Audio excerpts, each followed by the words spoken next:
Bực này. Ui, lưới này.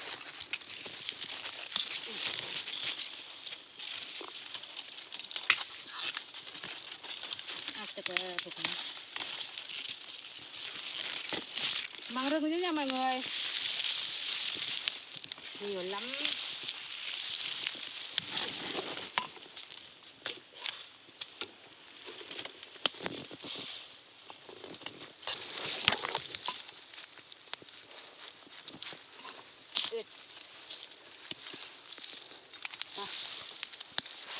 Đất như thế. Không ra hắn á. Đó.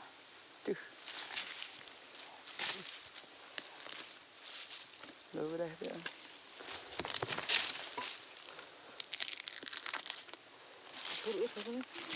Cái nào thì cái la vậy hả? Này bùng nước ấy. Nên lại bùng măng hàng ước. Nét đấy begini. Klongnya begini. Ủa lối à? Ủa thế là.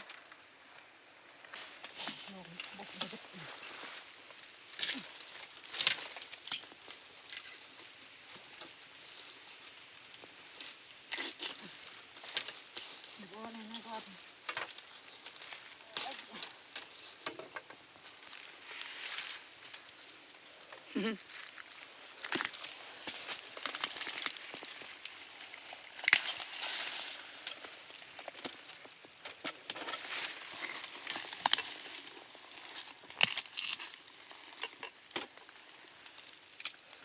Cái ngồi được quá.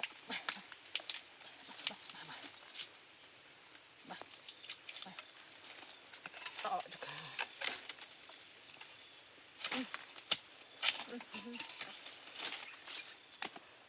Ủa mất chỗ này nè.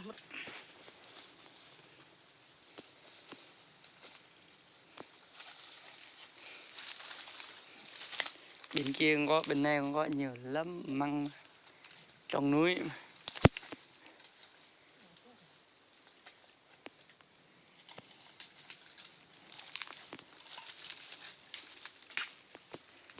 Đây này.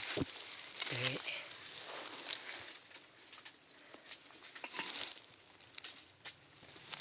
Đấy, đây là măng này này. Thấy bụi lê này ghê lắm. Ăn ngon.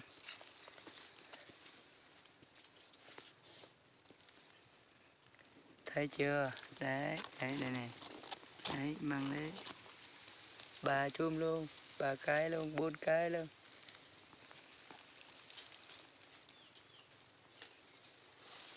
Nhiều lắm. Lú đây. Lê tê, lê này.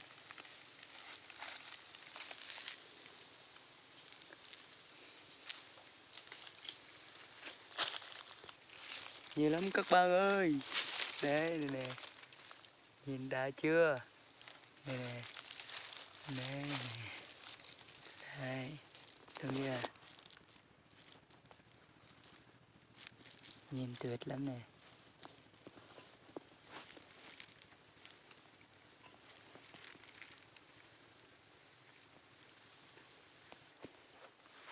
Cái này cao rồi nha.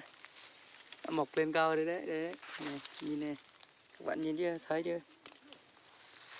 Đây nè. Đấy. Đấy.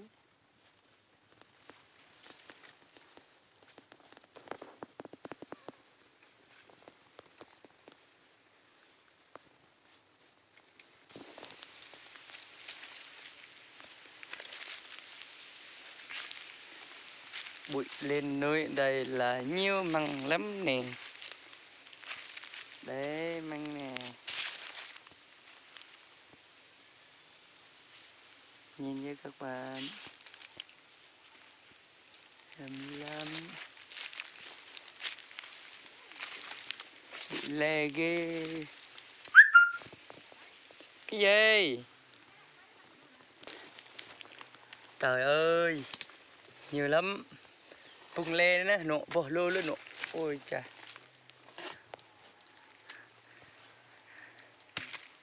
Người yêu đang bẻ măng này. Người yêu năm nay là sau 15 tuổi. Ủa lên đó. Trời ơi cái măng nổ lên rồi. Đã quá. Đấy. Nhìn xa là cũng rõ được. Đấy. Thấy chưa các bạn? Đấy. Khiếp chưa? Đấy. Quả quá. Một động luôn.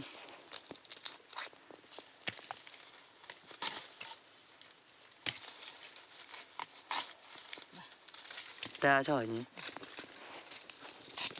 Bắt nè, tôi không chạm lên, nó chạm luôn. Bố hai chân này.